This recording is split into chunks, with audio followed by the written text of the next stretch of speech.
Yo, what's up guys? I'm the Anime Top Scholar and, I like watching really trashy and bad anime.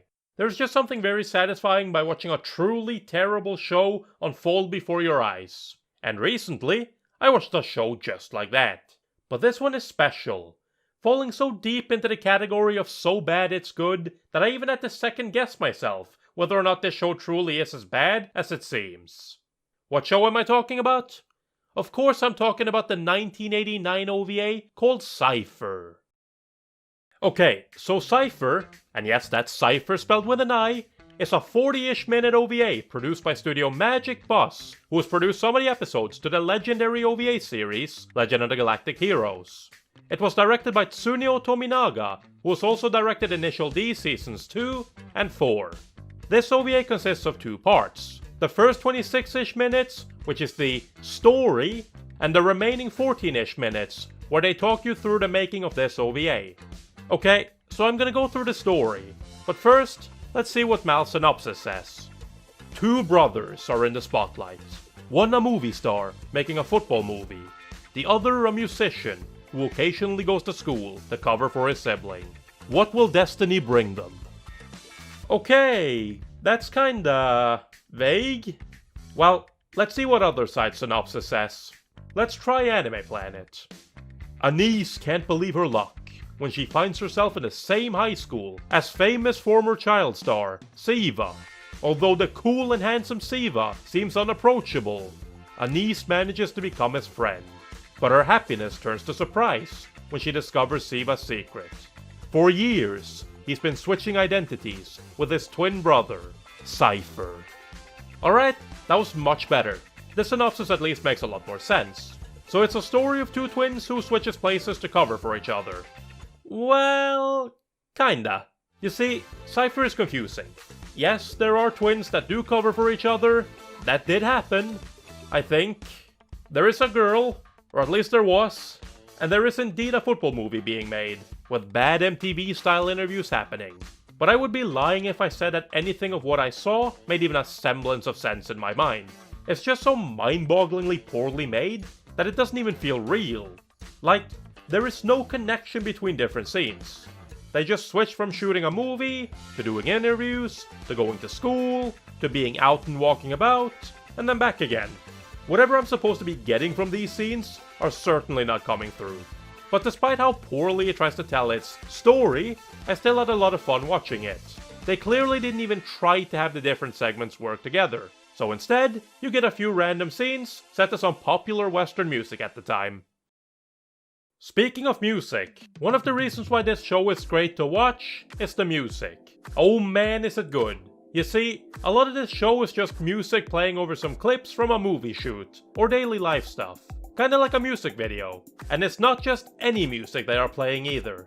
No, they got permission to use songs like Footloose by Kenny Loggins. You know, that one song from that one movie you might have heard of? I have no idea how or why, but I'm glad they did. I might not understand too much of the story, but at least I can sit here and jam out to some good music. And Footloose is not the only good song here. Both the opening and ending to this is the song Against All Odds by Phil Collins. I'm honestly impressed that they got permission to use these songs. So like, can we retroactively give this show an award for the best soundtrack of the 80s? I think it deserves it. It's just 80s banger after 80s banger. If only the audio mixing wasn't as bad as it is. I mean, just listen to this. At the tone, 6 a.m. It's WWKO New York.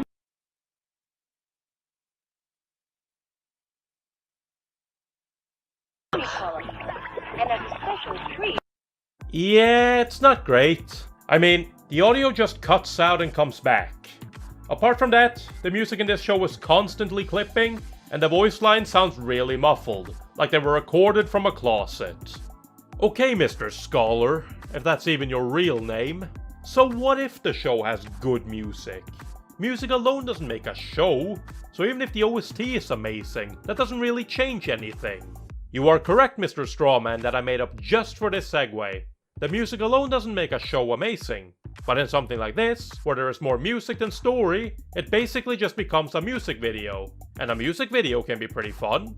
But no, there's more to this show. like how unintentionally funny it is. Like I said earlier, what this show tried to do was to mimic those old MTV interviews, where they asked the director and actors a bunch of questions about various things from the movie, or just general gossip stuff. The acting for these interviews is very deadpan and cringy, but it is ironically very accurate to how a lot of those MTV interviews were like. Taken out of context, you could almost believe that they were deliberately acting deadpan just to create that atmosphere. Now, that could very well be the case, but I'm not so convinced, since this deadpan acting is present even when they're not doing interviews. But what really makes the acting great is that the two main boys, Siva and Cipher, Roy and Jake Rang, whatever their names are, the twins, they are both voiced by the same guy, Jay Kabira. You might know him as... 伝説的ブライ男の名は伊藤海二 Yeah, that narrator. Anyways, yeah, he voices both of them. And you know, because they are both twins, they have the exact same voice and deadpan way of talking. This just makes it feel like he's talking to himself all the time. It's quite funny, honestly. I would love to know what kind of instructions the VAs in this show were working under. We did get to see a part of the recording process in the making of section at the end of the OVA, but it didn't really go into any sort of details, other than that they were trying to emulate MTV interviews. So basically, the voice acting is all over the place. It's both spot on and terrible at the same time. It's honestly quite impressive. Oh, and I almost forgot to mention, since the setting for this, can you even call it a story? Either way, since it was set in New York, the cast is entirely made up of native English speakers, none of which were professional voice actors at the time, as far as I can tell anyways. So yeah, this is a legendary anime that was dubbed in English and subbed in Japanese for a Japanese audience. And people thought simuldubbing Space Dandy back in 2014 was impressive. So after the show finishes, there is a making of video / interview where you get to see some behind the scenes stuff like location hunting, voice acting, as well as interviews with some of the staff who worked on the project and the original mangaka. It gives some insight into how this weird OVA came to be, though it doesn't go into too much detail. And of course, it is narrated in English by Jay Kabira as well. Though the interviews done with the Japanese staff over at Magic Bus are done in Japanese, and is not subbed in English. One of the things we do get to know though, is that Cipher is actually based on a shoujo manga of the same name, written and drawn by Minako Narita. We also learn that this video, called Cipher, first got started after a 1986 Sumitomo life insurance commercial, which featured Siva or Cipher. One of them, it's not that important. From there, the project finally got started in 1987. So let's just make that 100% clear. This one episode OVA was in the works for around 2 years, before it was released at the beginning of 1989. Making a single core TV anime, around 13 episodes, takes around 2 to 3 years today, from the start of the project to the end. This one episode OVA took about the same time, and they couldn't even put together a coherent story. Not that I think that was ever the goal, but it's not easy to tell what their goal was with this.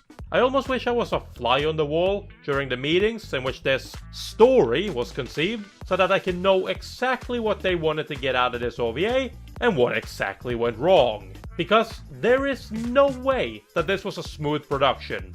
I refuse to believe that this OVA was planned out to be exactly like it turned out.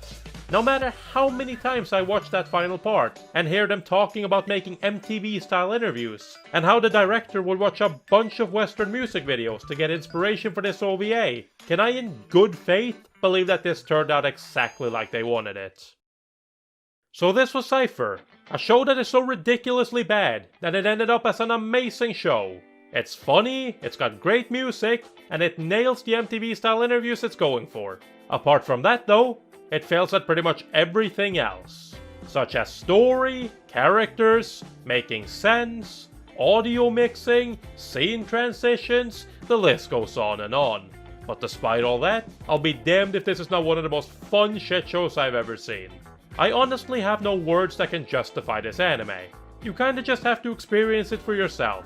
It is probably the most unique thing I've ever seen. Not in a good way, but whatever. So yeah, this was Cipher. I don't really have anything more to add, nor do I know how to end this video, so I'm just gonna let Cipher do it for me. News. I'm David Parker, 85.7 Showing America the beautiful. Yeah. Yeah. Yeah.